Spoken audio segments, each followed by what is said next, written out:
Gracias. Buenos días. Estamos aquí, buenos días. Amén. Amén. No les voy a dar una clasecita de motivación, eso lo dejamos para cuando el pastor me dé permiso. Buenos días. Amén, amén. Tenemos que estar como hijos de Dios, tenemos que estar contentos y agradecidos por un nuevo día que nos da la vida, por un nuevo día que nos da el Señor, por todas las oportunidades que nos dará Dios.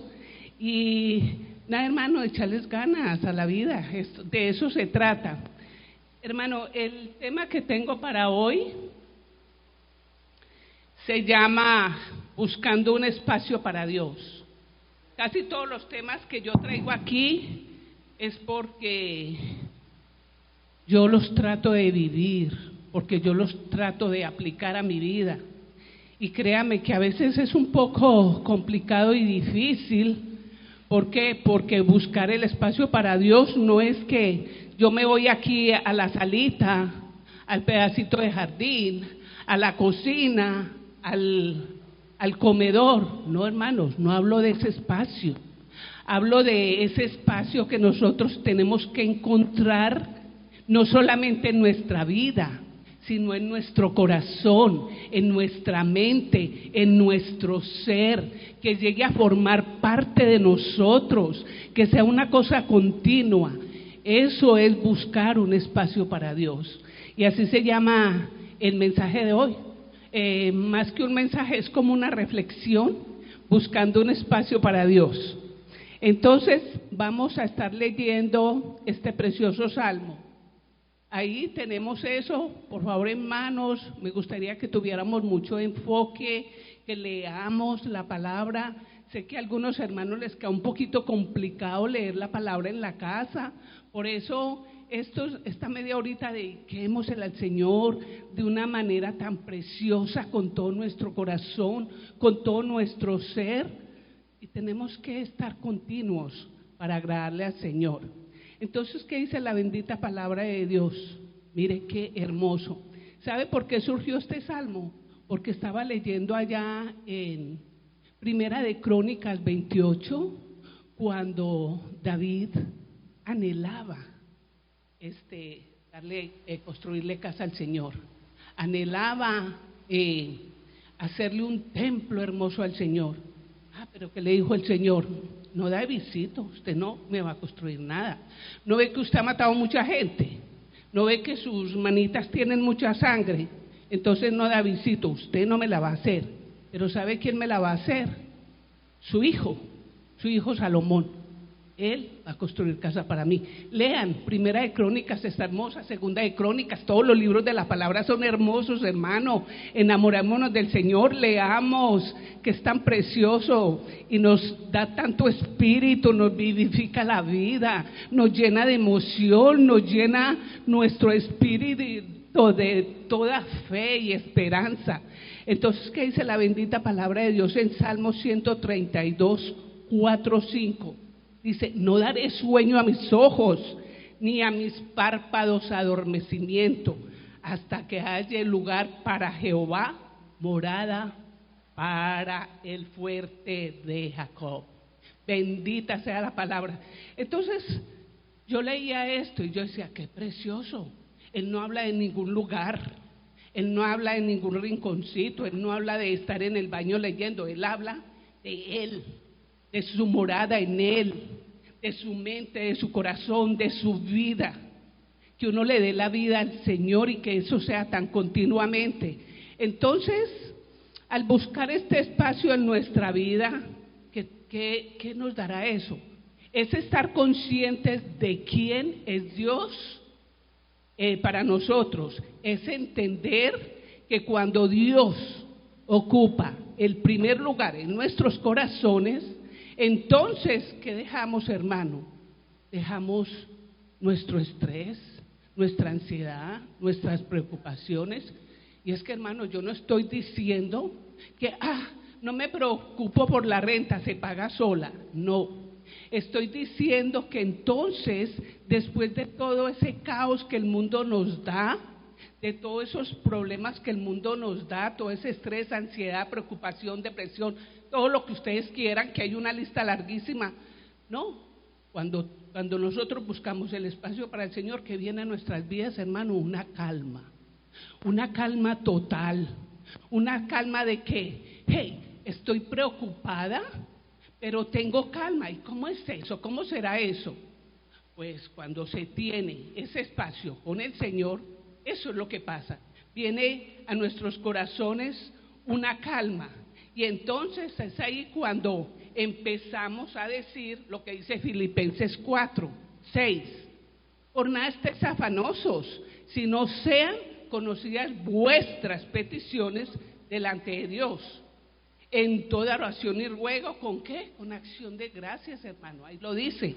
Entonces, ¿qué hacemos cuando todo estrés, ansiedad, todo lo que les dije, viene a nuestras vidas? ¿Qué tenemos que hacer? Llegar tranquilos, calmadamente, pedirle al Señor, como dice la palabra, que no nos afanemos, sino que ¿qué hagamos? Orémosle al Señor, pidámosle al Señor, clamémosle al Señor, como queramos. Es que no hay, yo hace muchos años de una predicación de la oración aquí, y no hay una posición. Usted puede estar acostado, sentado en el carro, aquí tirado en el piso, como sea, pero que su corazón sea el que esté clamando. Entonces, ¿qué dice? Pida y no se afane, y que yo los conozco. ¿Acaso el Señor no conocerá los problemas de cada uno de nosotros? Claro que sí los conoce. Pero ¿qué dice el Señor? De todas maneras, aquí estoy, con mi oído inclinado a ustedes, para que pidan, para que me digan cuál es el sufrimiento de ustedes. Es que, hermanos, si nosotros lográramos entender que tenemos un Padre bueno, que tenemos un Padre que no es un Padre como nosotros, que no tiene tiempo de escuchar a los hijos, porque es que no hay tiempo. Tengo que levantarme a las 5 de la mañana, me voy a trabajar corriendo, llego, lo llevo a la escuela, la carrera. No, tenemos un Padre tan lindo, tan amoroso, que Él llega y se inclina. Ey, a ver, mijita, ¿cuál es ese problema, esa congoja, esa aflicción? Y entonces uno se derrama a ese Dios todopoderoso, y ¿qué hace el Señor? Te escucha y dice, tranquila, mijita, yo te lo voy a resolver. La palabra de Dios dice que si nosotros, que somos tan malos, podemos dar buenas dádivas a nuestros hijos, ahora nuestro Padre, ¿qué no hará por nosotros? Entonces, al buscar a Dios, empezamos a entender que el éxito es tener a Dios en nuestro corazón, y entender que la vida espiritual es que la realidad de Dios, para sentir a Dios, es una realidad espiritual con la que nosotros tenemos que vivir y acostumbrarnos para que sea continua, porque esa es debe ser nuestra realidad, debe ser nuestra prioridad. Ya no estamos en tiempos de hoy me siento, escucho, medio me duermo, medio me despierto, voy a la casa y como no tomé nada de notas, ni como subrayé la Biblia, ni como hice un remar en el teléfono, el pastor habló y habló y no escuchamos nada, porque hay una diferencia, oír y escuchar, ¿verdad? Esa la dijimos aquí una vez. Entonces es muy importante. Entonces tenemos ¿qué dije? ¿Qué fue lo que dije? Que tenemos que tener una realidad, una vida espiritual, que es la realidad de la comunión con Dios, para sentir lo que dice Filipenses 4:7. ¿Y qué dice Filipenses 4:7? Y la paz, hermana.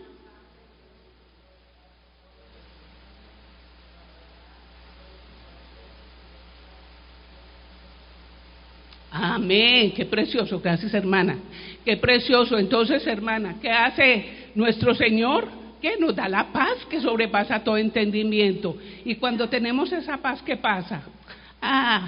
Que se caiga ese techo, que se caiga la vida, que pase lo que pase, ¿Por qué? Porque tenemos la paz de Dios en nuestras vidas. El montón de problemas con nuestros hijos. Tenemos que tener la certeza de que Dios tiene el control.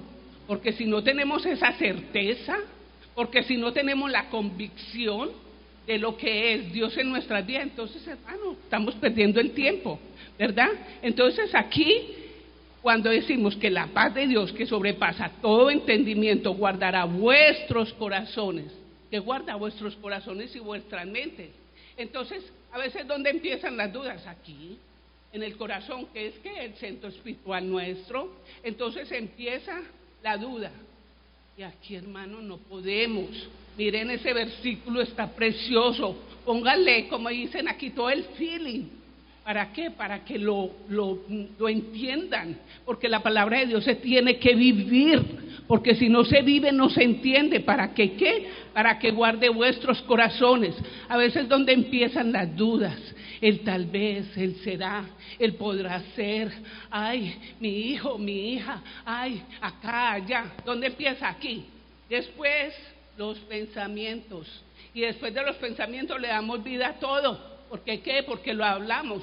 Y recuerden que la palabra da vida o da muerte. Amén. También en su bendita palabra dice: mi Dios pues suplirá todo lo que os hace falta conforme a sus riquezas en gloria en Cristo Jesús. Esto lo dice en Filipenses 4:19. Porque si lo podemos creer, las cosas se pueden dar. ¿A cuántos de nosotros no nos ha dado Dios un montón de testimonios? A ver, ¿para qué se dan los testimonios? Para que cada uno de nosotros tenemos un testimonio fuerte, para glorificar el nombre del Señor. Porque cuando una enfermedad pasa, ¿qué se hace? Se glorifica el nombre del Señor. Porque cuando una persona tiene una victoria, ¿qué hace? Está glorificando el nombre del Señor. ¿Qué? A través de los testimonios. Amén. Y entonces es su bendita palabra. ¿Y qué dice? Si la puedes creer, es tuya. Porque recuerden que la fe va más allá de la razón. ¿Qué dice Hebreos, hermanos? Es pues la fe, la certeza de lo que se espera, la convicción de lo que no se ve. A veces, esto no estaba aquí esta mañana, ahora está, ahora lo podemos ver. Así es la fe. Yo veo lo que veo sin que lo vea. No sé si es un trabalenguas, pero ojalá me lo entienda. Entonces, luego de esto, yo voy a hablar esta mañana, porque en realidad esto es como una pequeña introducción que les estoy dando. Pero esta mañana voy a hablar de un tema que por todo lo que está pasando y por todo lo que uno está viviendo, hermanos, cómo nos falta una cosa que se llama quebrantamiento. Y es que estaba mirando yo, ¿qué es un quebrantamiento? Es la destrucción, oiga bien, destrucción. ¿De qué es destruir? Es arrasar con todo, es quitar todo de nuestra voluntad propia para que la vida y el Espíritu del Señor Jesús puedan manifestarse libremente a través de mí. Es mi respuesta humilde y obediente a la convicción de la palabra de Dios y a su Espíritu Santo. Hermanos, sin el Espíritu Santo estamos muertos. Estamos muertos, por eso que gracia poderosa nos dieron. Y les dejaré que el Espíritu Santo, para que ¿qué? Para que los mueva, los vivifique. Porque cuando se vaya el Espíritu Santo, nosotros no vamos a estar aquí, y lo siento mucho, pero eso es lo que nos da la fuerza, la vida, ¿verdad? Y entonces el quebrantamiento debe ser un estilo de vida que al ponernos de acuerdo con Dios se acerca a nuestra verdadera condición. Entonces, hermano, nosotros ya no somos tan independientes, porque nosotros nos tenemos que en realidad poner de acuerdo con Dios. ¿Qué es ponerme de acuerdo con Dios?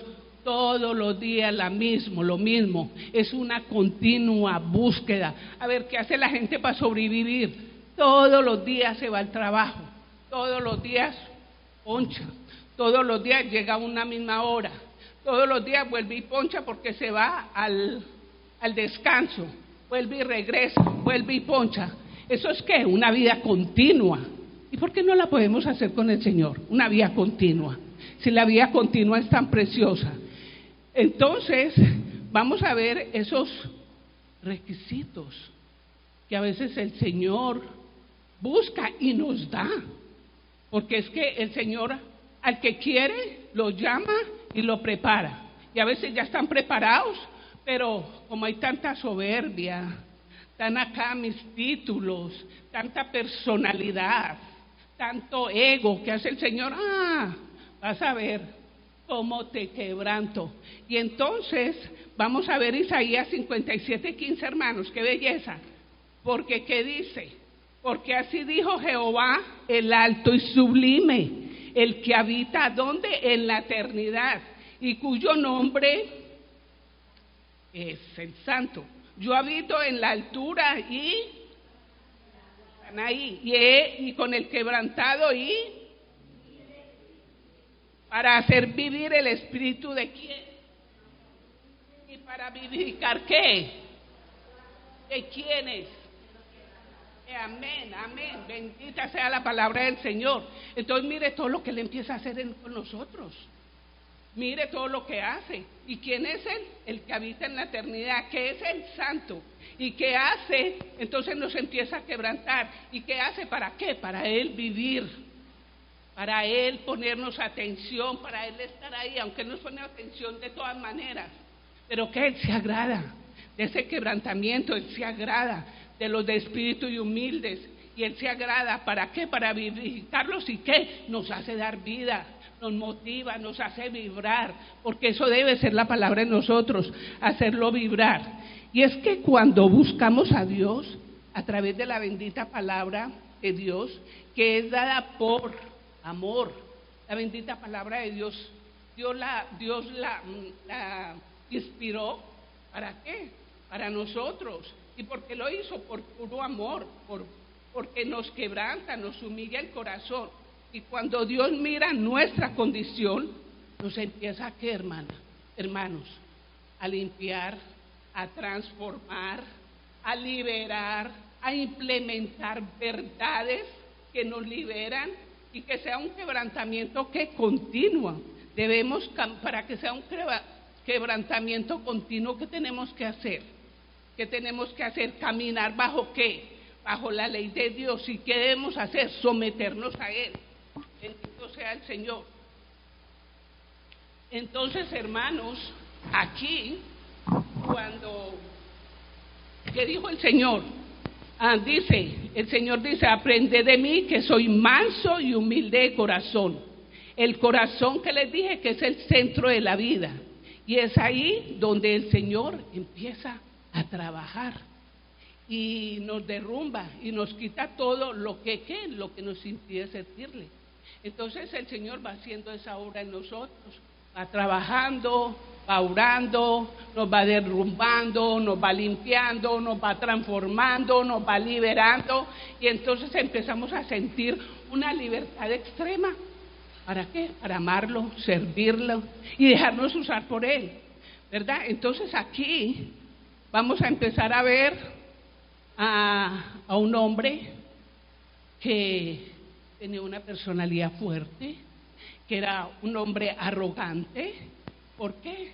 Porque tenía capacidad, porque tenía intelecto, porque tenía conocimiento, porque tenía plata, porque tenía poder, porque tenía un montón de cosas que hacen que nuestra vida se olvide de que hay un Dios todopoderoso. Pero aquí también les voy a comentar una cosa muy importante, y eso va a ser al ratico, que el Señor no quiere religiosos, que el Señor no quiere legalistas. Entonces vamos a ver Hechos 9, 3, 4, 5 y 6. Entonces, antes de ver a este señor Saulo, les quiero dar una mini biografía.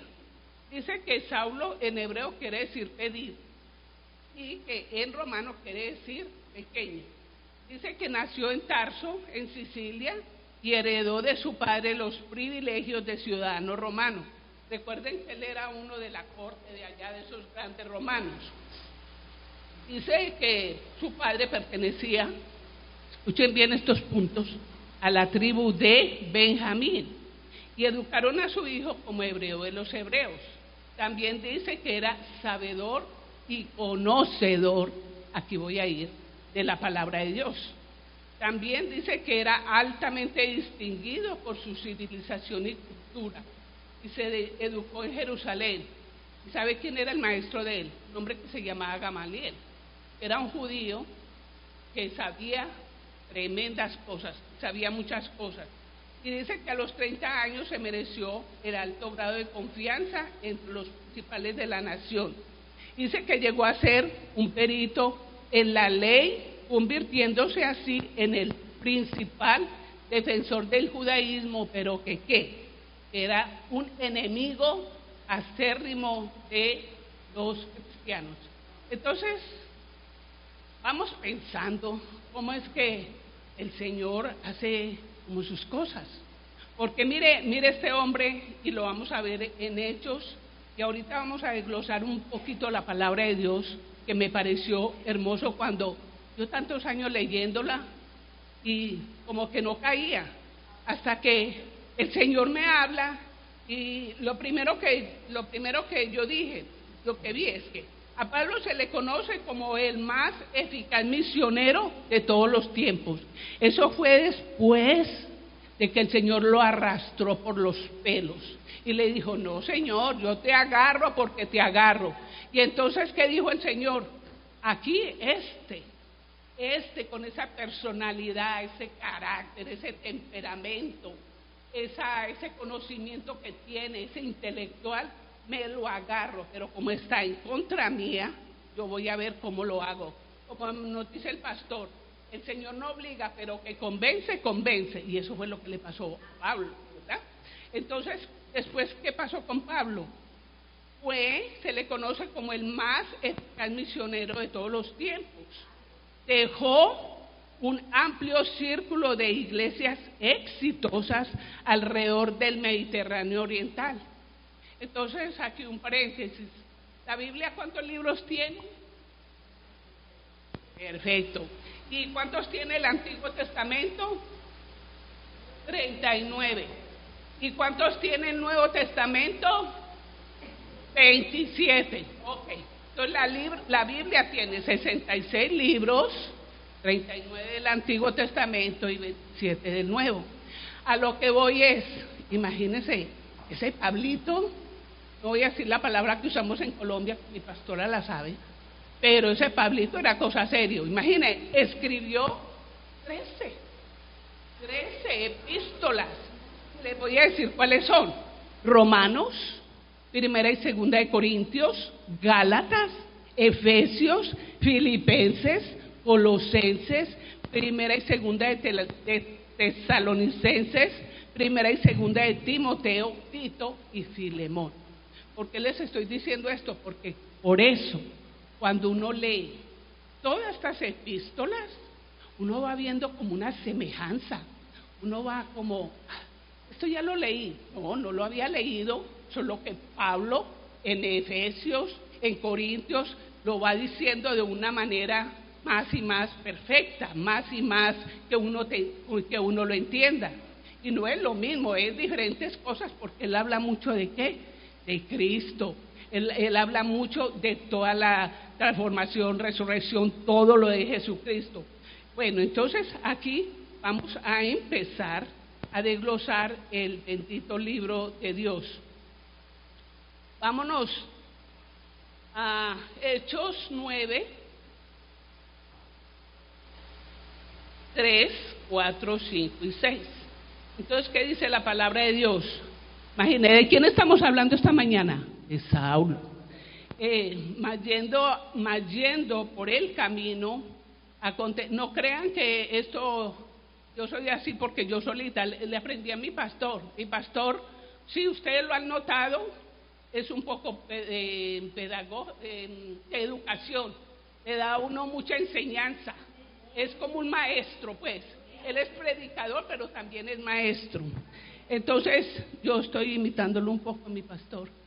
Entonces dice la palabra de Dios: mas yendo por el camino, aconteció que al llegar cerca de Damasco, repentinamente le rodeó un resplandor de luz del cielo. Oiga, hermano, imagínese, iba bien tranquilo el hombre, con su arrogancia. Ay, yo a estos cristianos ahora me los vuelvo papas fritas, ya mismo me los agarro a todos. Una persecución enorme, parecido, ¿verdad? Entonces, una persecución que tenía este hombre con los cristianos. Y entonces aquí en el 3, ya el Señor, en su mente infinita y preciosa y maravillosa, es que enamorémonos de esto. Mire qué pasó aquí. Llega y él iba muy tranquilo para Damasco. Repentinamente le rodeó un resplandor de luz del cielo. Aquí en el 3 dice, le rodeó un resplandor de luz del cielo. Fue la misma luz que brilló en el monte de la transformación, la de los pastores, la de Moisés, todas son luces. Aunque alguien aquí, los conocedores, dirá, pero a Moisés se le fue una zarza. Sí, pero de lejos se veía como una luz, ¿verdad? Entonces, es la misma luz que ilumina a los humildes y enceguece ¿a quién? A los soberbios. La misma luz que brilla en su corazón y en el mío, ¿cuándo qué? Cuando Jesucristo nos hizo un llamado. Cuando Él nos llamó fue precioso, hermanos. ¡Hey, hermana Agustina! Ven a mí, ya es tiempo. Hermano Sisto, hermano Richard, ¿qué pasó? Ya ustedes, miren mi luz. Entonces, al mirar esa luz, ¿qué hace? Que brille en nuestros corazones. Esto es hermoso, hermanos, emociónense. Bueno, después dice, ¿qué hizo? Y cayendo en tierra, oyó una voz que le decía, Saulo, Saulo, ¿por qué me persigues? Oiga, hermano, cayendo. Es que fijémonos en las palabras que dice la palabra de Dios. Dice cayendo, que es caer, es derrumbarse, es estar en el piso arrastrado, es ya no levantarte. Se cayó y de ahí dijo, ahí te quedas porque yo te estoy llamando Saulo. Entonces el Señor nos llama de una manera sencilla, ¿verdad? Y le mostró a Pablo exactamente lo que tenía que hacer y le dio, ¿qué? Instrucciones claras. Déjenme tomar un poquito de agua, hermanos. Un aplauso si quieren.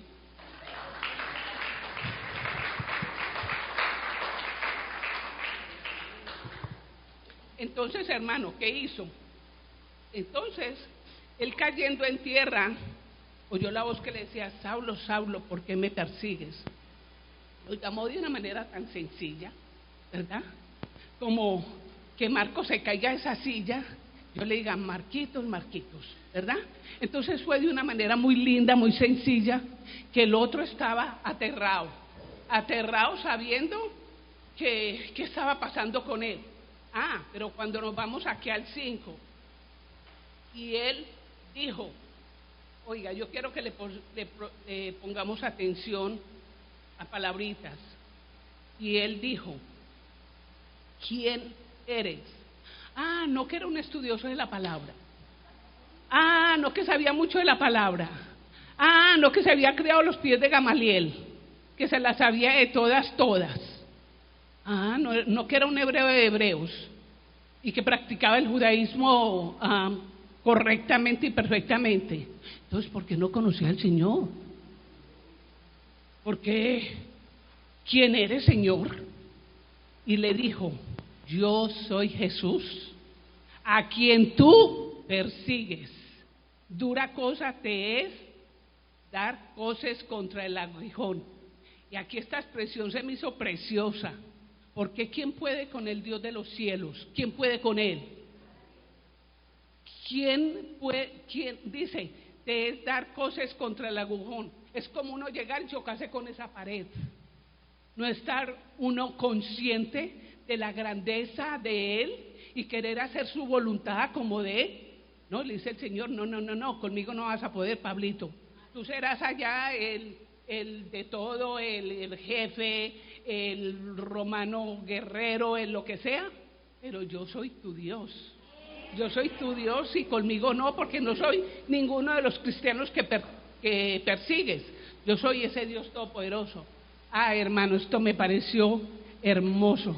Entonces dice la palabra de Dios, que aquí en y él temblando, oiga pues, cuando uno ya se pone consciente y dice, uy, el Señor me está llamando, ¿qué estará pasando? Él temblando y tembloroso dijo, Señor, oiga, qué sometimiento tan hermoso, qué maravilloso, cuando le dice, Señor, dice, ¿qué quieres que yo, correctamente, qué quieres que yo haga? ¿Qué quieres que yo haga?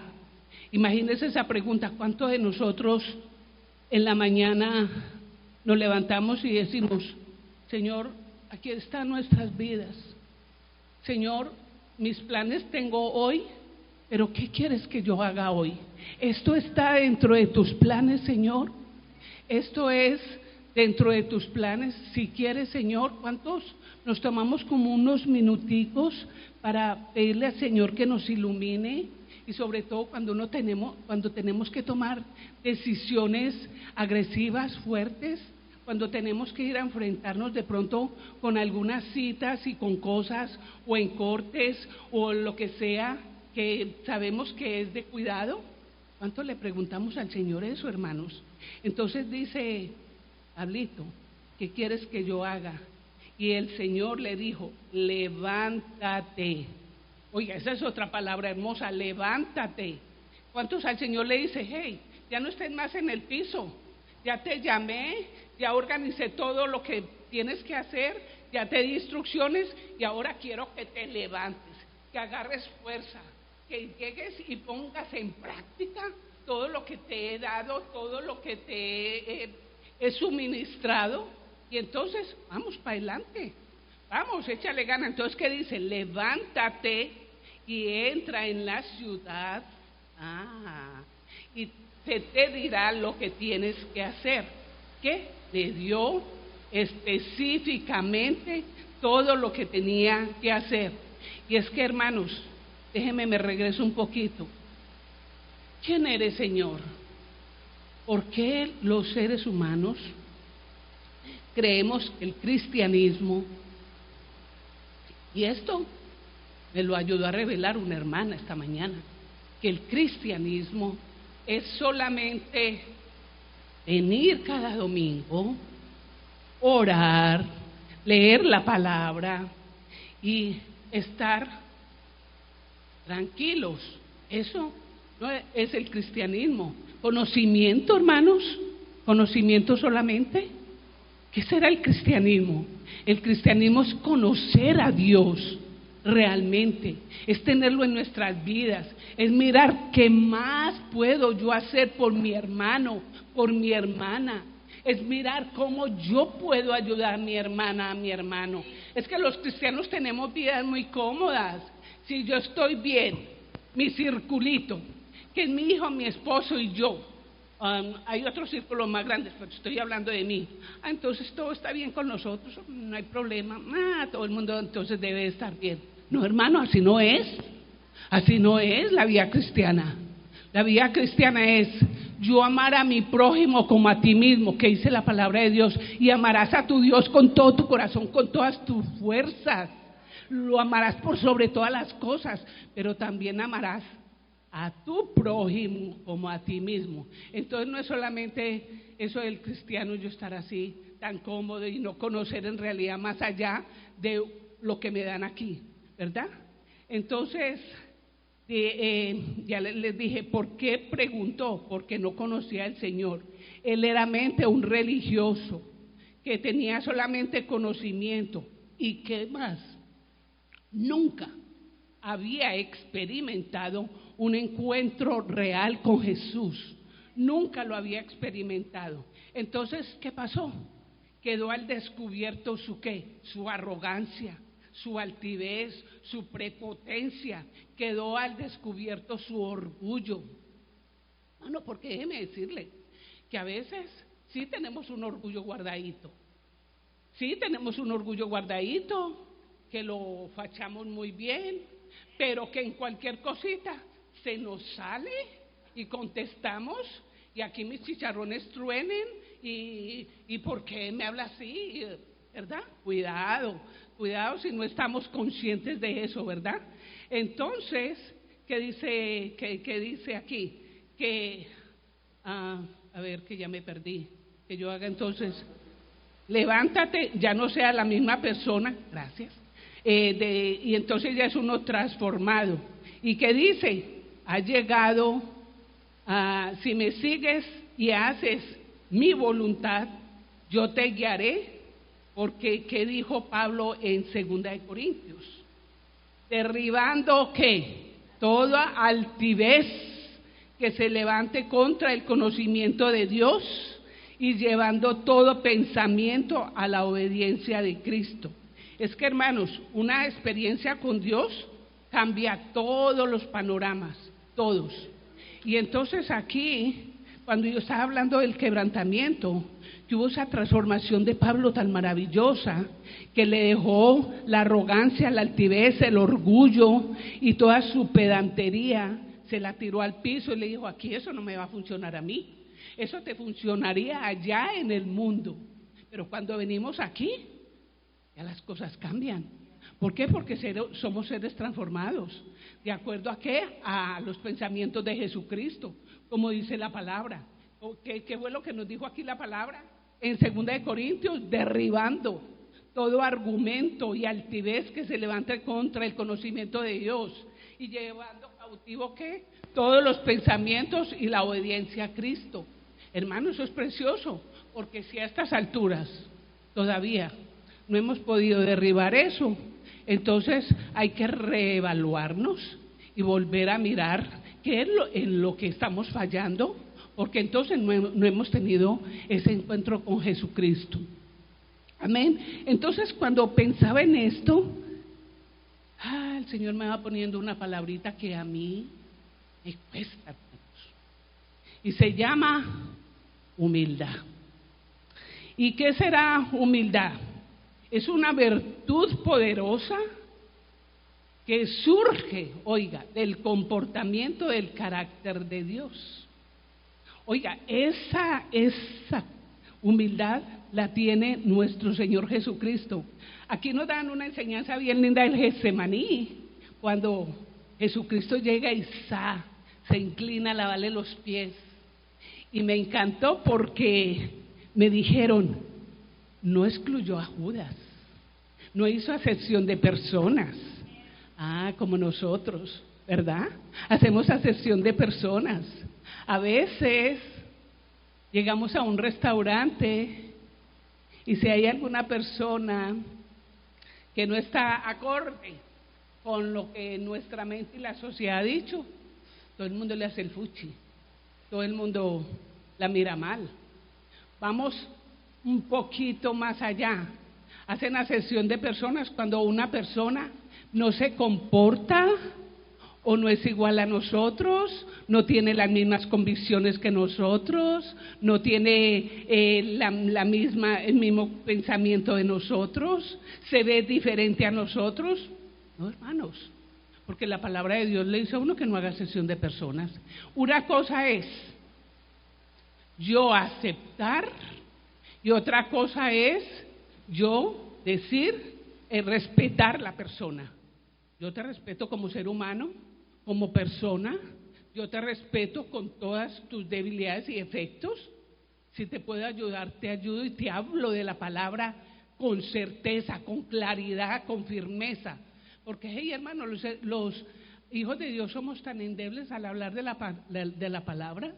Nos falta firmeza, nos falta aquel carácter que todos se lo debiéramos de copiar a Pablo, porque él cuando era de allá hablaba con firmeza y era duro y malo, y cuando se vino a ser del bando de los cristianos, de los hijos de Dios, siguió con esa firmeza y con esa convicción de lo que él creía, lo creía y eso era. Entonces nosotros también, hermanos, tenemos que hacer eso, creer profundamente y tener la convicción, amén. Entonces, para hablar de la humildad, que es someterse, nos dice Filipenses 2:3, nada hagáis por contienda o vanagloria, antes bien con humildad, estimando cada uno a los demás como ¿qué? Como superiores. Hermanos, ninguna persona por la clase social, por mucha gente vulnerable, eso es inferior o superior. Todos somos iguales, aunque la sociedad marque unos perímetros, unos parámetros diferentes. No, nosotros como hijos de Dios todo debe ser igual, derechito, y dar ese testimonio. Amén. Entonces, ¿qué dice? Nada hagáis por contienda o vanagloria. Contienda o vanagloria, pelear con el hermano, créeme más que el hermano, o más que mi vecino, o más que allá, o no. Hermanos, tenemos que estar claros en eso. ¿Qué dice? Antes bien, con humildad. Yo conozco aquí hermanos que son humildes, y gloria a Dios por ellos y por sus vidas, que Dios los bendiga. Entonces dice, estimando a cada uno a los demás como superiores a él mismo. ¿Y qué dice? No mirando, y eso es lo que hacemos, y no me digan que no, en su corazón saben que sí, cada uno por lo suyo propio, sino cada cual también por lo de los demás. Bendito sea el Señor. También dice, permitir que Dios desarrolle el espíritu de humildad en mi vida es también alegrarme por las bendiciones de otros. Hermano, esto es hermoso. Cuando un hermano le dice a uno, compré un carro nuevo. Qué emoción, hermano, qué bendición. Cuando llega una amiga de uno y le dice, compré casa, Betty, me compré una casa, te invito. Qué bendición, qué emoción, vamos a orar por tu casa. Amén, bendito sea el Señor. Porque compartir las bendiciones también, eso es bendición, ¿verdad? Porque bendición trae bendición. Dice, entonces, permitir que Dios desarrolle el espíritu de humildad en mi vida es también alegrarme por las bendiciones de otros. Es que servir con alegría, hermanos. Tenemos que desarrollar el sentido de servicio, como sea. ¿Y qué nos dice Colosenses 3:12? A ver, leámoslo. Vestidos pues como escogidos de Dios, santos y amados. Oiga, de entrañable ¿qué? Misericordia, benignidad, de humildad, de mansedumbre, de paciencia. ¿Y qué, hermanos? Soportándonos unos a otros. Es que esa hermana no me la aguanto, no me resisto a esa hermana con sus cosas, con su locura, con su bla bla bla, no me la aguanto, y quiere que todas las cosas se hagan. Hermana, cálmese, tranquila, hermana. Entonces, ¿qué dice la palabra de Dios? Soportándonos unos a otros y perdonándonos unos a otros. Y si alguno, oiga hermano, que nos hace una falta eso, porque aquí viene a jugar un papel importante, ¿qué? La integridad, la sinceridad. Porque dice aquí la palabra, perdonándonos unos a otros. Si alguno tuviera queja contra otro, de la manera que Cristo os perdonó, así también hacedlo vosotros. Y sobre todas estas cosas, vestidos de amor, que es el vínculo perfecto. Déjenme hacer un paréntesis aquí, hermano. Cuando uno tiene algo que decirle al hermano, o allá afuera, o lo que sea, ¿qué hacemos? Nos quedamos callados y estamos con el coraje por dentro. Estamos ahí, miramos la hermana o miramos la vecina como, otra vez, y otra vez, y otra vez. No, hermano, tenemos que aprender a ser íntegros, sinceros. ¿Sabes qué, hermana? No entendí esto, ¿cómo estuvo? O ¿sabes qué, vecina? Dijiste esto, no lo capté. O ¿sabes qué, hermana? Si yo dije algo que te molestó, a ver, dímelo. Así como gente bien civilizada, porque los cristianos eso es lo que somos, gente civilizada. ¿Por qué? Porque tenemos el amor y las convicciones de Cristo en nosotros. Entonces, ¿qué tenemos que hacer?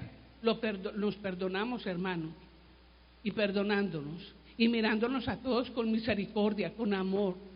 Hermano, aquí voy a hacer un paréntesis también en algo que me llama la atención, acerca de la mansedumbre, humildad, el servicio. Hermano, y es acerca de nuestros hijos. Imagine que yo he cambiado mi actitud con mi hijo. ¿Por qué? Porque me pongo a meditar en lo más profundo. Si mi Dios conmigo ha sido tan bueno, si mi Dios conmigo ha sido tan perdonador, si mi Dios muchas veces ha prendido la luz del foco de mi alma y ha mirado todo lo que tengo allá, ¿por qué con los hijos no podemos hacer eso? ¿Por qué con los hijos no podemos nosotros tratarlos con la misma misericordia y compasión que el Señor nos trata? ¿Por qué no tomarnos ese tiempo de dejar el estar airados, como dice la palabra, y entonces detenernos y mirar lo que pasa en la vida de nuestros hijos? Porque dice la palabra de Dios que los tienen que tratar a uno como Dios nos trata a nosotros. ¿Y por qué nos da dificultad hacer eso con nuestros muchachos? Que a veces están en un mundo tan cruel, que este mundo, el mundo de las escuelas es cruel, créamelo muchachos, créamelo. Es horrible el mundo de las escuelas. Y entonces llegan a la casa, los apalean allá, y llegan a la casa y los apalean en la casa. Entonces nosotros como padres, ¿qué estamos haciendo? ¿Qué estamos haciendo? No digo sobreprotección, ya, eso es otra cosa. No digo que les falte disciplina, la disciplina es importante. Y la palabra de Dios misma le dice a uno, hey, dale las palmaditas a ese muchachito para que se enderece. Y ya estando viejo, él no se va a apartar, ¿verdad? Pero entonces, ¿nosotros qué hacemos? Tratemos a nuestros hijos con misericordia, con compasión, con amor. Tratemos a nuestros hijos, como dice aquí el 14, y sobre todas estas cosas, vestidos de amor, que es el vínculo perfecto. Amén, hermanos. Y para terminar, encontré otra palabra, gratitud, hermanos. Hermanos, ¿cuántos de aquí conscientemente somos agradecidos? Usted está agradecido por esa salvación tan hermosa que el Señor le da, porque hey, déjeme decirle, el primer agradecido fue Dios al mandar a su Hijo amado a morir por nosotros. Y eso es una gratitud que tenemos que tener con Él. Él mandó a su Hijo amado y aquí murió. ¿Y a quién salvó? A mí, a todos los que estábamos perdidos. Porque déjeme decirle, el que se crea bueno aquí en la iglesia o santo, pues ya no necesita nada más que es en su casa durmiendo. Porque aquí venimos, somos los malos, los que necesitamos la palabra de Dios, los que necesitamos edificarnos, los que necesitamos oír a pastores que nos hablen de la palabra de Dios, que nos digan que eso es lo más importante que tenemos que hacer en nuestras vidas. Aquí en Efesios, ¿qué nos dice? No he cesado de dar gracias que por... ¿No se sabe de qué?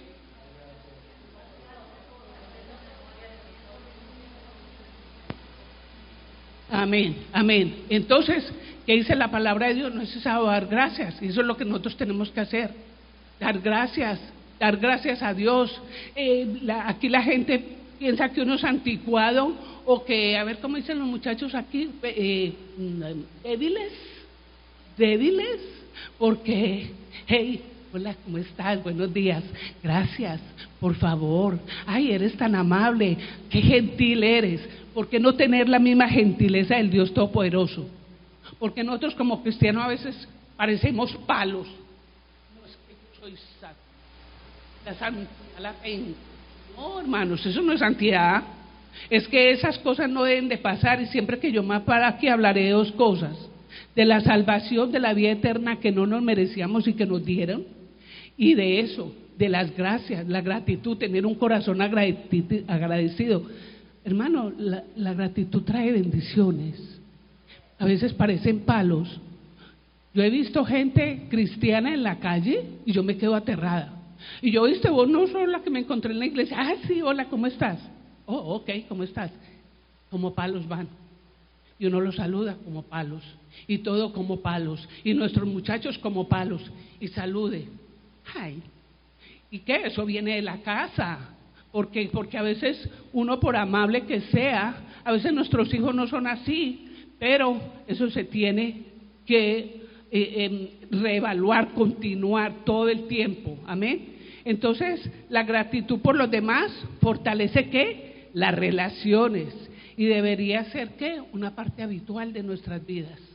Porque si yo soy agradecida, tú eres agradecido, todos somos agradecidos, somos como ¿qué? Ángeles con una sola ala, que solo podemos volar muy alto cuando nos abrazamos unos con otros. Y eso es la realidad de la palabra de Dios. Lo último, 145:7, celebra tu bondad abundante y canta con alegría tu justicia. La acción de gracias incluye celebrar con alegría la abundante bondad y misericordia y justicia que Dios tiene para con nosotros. Y como conclusión, les diré, queridos hermanos, que el cuidado diario de nuestras raíces espirituales mediante el buscar un espacio, la bendita palabra de Dios, para alimentar en nuestros corazones, emociones y pensamientos, te convertirán en un hombre o en una mujer extraordinariamente fuertes para permanecer en el Señor y en las presiones de la vida. Si nosotros tenemos esa fortaleza, si esos cuidados diarios de nuestras raíces son continuos, hermano, no hay cosa, créeme, que te pueda derrumbar.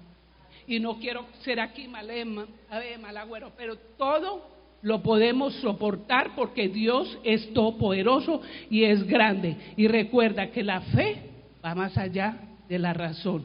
Y recuerda también que la grandeza de una iglesia no se mide por la cantidad de la gente, sino por la calidad humana de la gente de la iglesia. Esto le dijo el pastor Lidio. Ok, entonces limpiemos nuestras casas, nuestros corazones, y estemos continuamente en la bendita palabra de Dios y buscando ese espacio para el Señor. ¿Para qué? Para mantenernos firmes en ellas. Muchas gracias por su atención. Buena tarde.